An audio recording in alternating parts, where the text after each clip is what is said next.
مبارک وی حج ته روانو ما نه حج مې وکړه د بیت الله د حج نه را روانوم زیارت ته قبر د نبي صلی الله علیه وسلم ته تلم په لاره کې مې چې لرې وکتل چې ګورمه یوه تور غوندې شی ښکاري تیاره وه چې ورنږدې سومه یوه زړه ښځه ده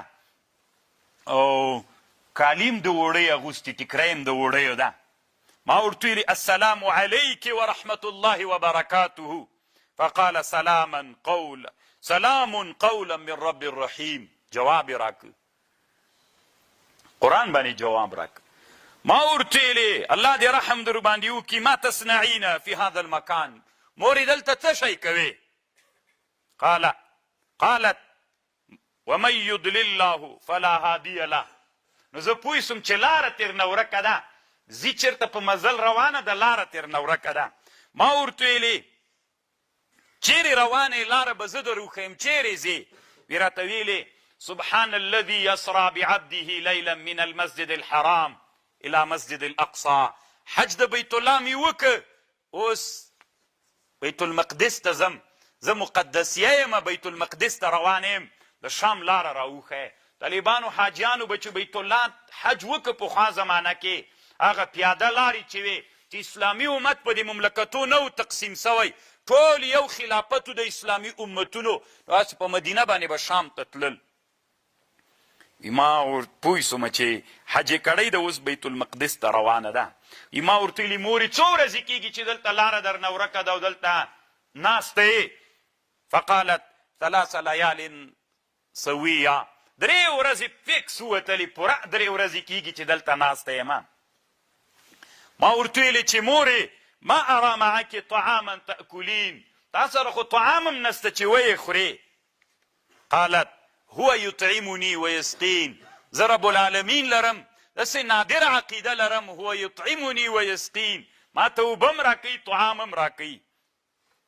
ما ورته ویلې ښه نو اودس په څه شي باندې کوې قالت فإن لم تجدوا ماء فتيمموا صعيدا طيبا پوه شوم چې تیمم وایي بیا مې ورته ویلې ما سره طعام سته ان معي طعاما فهل لك في الاكل ما سره تیار خورجینه کې ډوډۍ سته خوراک سته در یې کم ما ته جواب راکړ ثم اتم الصيام الى الليل پوه یې کړلمه چې زه روزه یمه بې روزه ماتې وخت کې ډوډۍ راکړه زه روزهداره یم ما ورته ویلې دا خو رمضان هم نه ده د رمضان میاشته نه ده تا څنګه روزه نیولې بیا ما ته ویلې ومن تطوع خیرا فإن الله شاکر علیم یعنې پوه یې کړم نو خو روزه نه ده نفلي روزه خو به نیسي فإن تطوع ومن تطوع خیرا فإن الله شاکر علیم څه نادره ښځه ده ما ورته ویلې سفر کې خو موږ دپاره څوک مباح ده روزه نفلیم باید اباحت ده مونږ ته ما ته ویلې وان تصوموا خیر لکم صحیح ده اباحت خو سته خو ان تصوموا خیر لکم ما ورته ویلې ولې په قرآن باندې خبرې کوې سمې خبرې را سره وکړه که نه زه پوښتنه درنه کوم ته قرآن راته وایې نو ما ته ویلې ما یلفظ من قول الا لدیه رقیب عتید هر څوک چې خبرې کوي ملایکې دي خبرې لیکي نو چې د ما خبرې قرآن ولیکل سي ښه ده او که دغسې خبرې څه زوی مړې ښځه ده ما ورته ویلې څوک یې دا خو را ځان را وپېژنه چې ته څوک یې ما ته ویلې ولا تقف ما ليس لك به علم ان السمع والبصر والفؤاد كل اولئك كان عنه دې پوښتنه څه کوې چې ته څوک یم د دې پوښتنه مه رانه کوه که نه ولا تقف ما ليس لك به علم ما ورته ویلې بښنه راته وکړه زه دا مې چټي دا پوښتنه درنه وکړه بښنه راته وکړه دې راته ویلې لا تثریب علیکم اليوم یغفر الله لکم الله دې عیب نسته په تاسې باندې باک نسته الله دې بښنه درته وکړي ما اوښه ورته راوستله داسې مې ورته کېنوله چې ته په اوښه وخېځه نو اوښه باندې چې ښځه کیني ضرور دا کالي راپورته کېږي نو ما ته څه وایي ما ورته ویلې زه به اوښه کېنومه ته پې باندې کېنه زه به اوښه کش کم روانه به یې کم قیادت به د اوښې وکم خوښه دې ده دا څه راته وایي وما تفعلوا من خیر یعلمه الله کوم کار چې تاسې د خیر کوئ الله علم پې لري یعنې معنا رای وله اوښه مې کېنوله چې دا څنګه زه چې ورته را روانه سوله سپرېدله ما ته یې ویلې قل للمؤمنین یغضوا من ابصارهم مسلمانانو ته وایي سترګې پټې کوي ځکه زه پردی ښځه یم اوښه باندې چې خیزم نو دا کمیس به داسې راپورته کوم ما سترګې پټې کړلې نو په دې وخت کې دا اوښه داسې لږ هغه غوندې سوله چې دا وغورځېږي نو دې ویلې وما اصابکم من مصیبة فبما کسبت ایدیکم اوښه مې روانه کړله نو دې ویلې سبحان الذي سخر لنا هذا وما كنا له مقرنین وانا الى ربنا پړی مې راواخیسته طالبانو داسې مې دا اوښه یو عادت لري چې شعر چې ورته وایې ډېره مستیږي ښه مزل کوي ستړیا یې ورکېږي چې روانه مې کړه اوښه تیزه روانه سوه وی دې غږ راپسې وکړه واقصد فی مشیک واغضض من صوتک لږ کرار ځه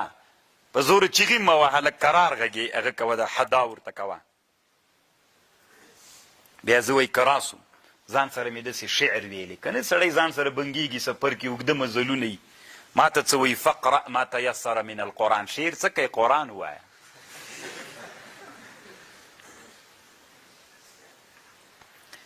بیا خو قیسه خو طالبانو ډېره اوږده د اخر کې خیمو ته راورسېدلو هلته یې زمن ول زمن دې خیمو کې دي څوک دي زمن مې دي ما نه مخکې راغلي دي هغه را سره ول حج کې ما ورته ویلې څه نومېږي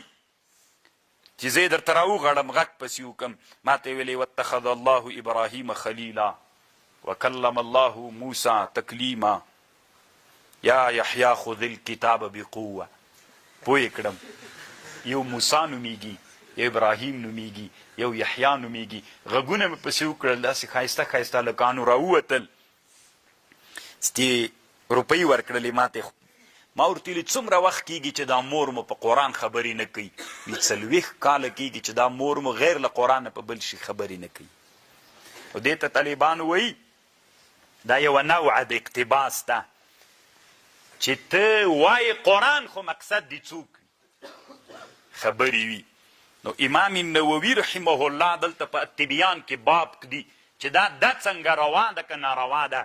نو دی وی په دې کې بعضې علما لکه ابراهیم النخعي هغه دا مکروه بلي خو عمر رضی الله عنه یو ورځ په مکه مکرمه کې جمع ورکوله د ماښام جمع وه نو دا آیات یې ویلې والتین والزیتون وطور سینینا بیا د دې ته چې راورسېد وهذا البلد الامین دلته چې راورسېد غږ یې داسې پورته که ګویا کې وهذا البلد الامین داسې لکه خبرې چې تر مراد نو د امام نووي رایه داسې ده طالبانو چې دی جایز بلي ځکه د تابعي قول یې په کراهیت نقل کړی د صحابو اقوال یې په چا نقل کړي په جواز باندې نقل کړي دي بنا